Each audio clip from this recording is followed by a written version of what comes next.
بسم الله الرحمن الرحیم.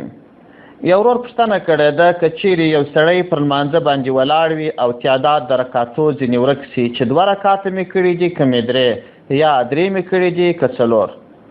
د دغه ورور د پوښتنې په جواب کې باید ووایم که چیرې د لمونځ کوونکي ته دا شک د اول ځل لپاره پیښ شوی و، پخوا داسې نه وه ورته پیښه شوې، لمونځ دې د سره راوګرځي.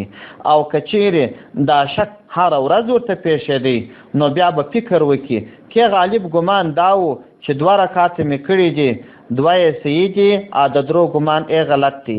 کې غالب ګمان دا و چې 3 مې کړي دي، 2 مې نه دي کړي بلکې تر 2 مې ډېر کړي دي، بیا یې د 3 خبره صحیح ده.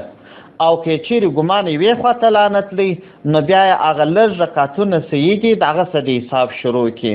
مثلا شک د 2 او د 3 په منځ کې و، د 2 رکعتو حساب یې صحیح دی، 3 رکعت کې پسې وکړي. هدایه جلد اول صفحه 70. والسلام علیکم ورحمة الله وبرکاته.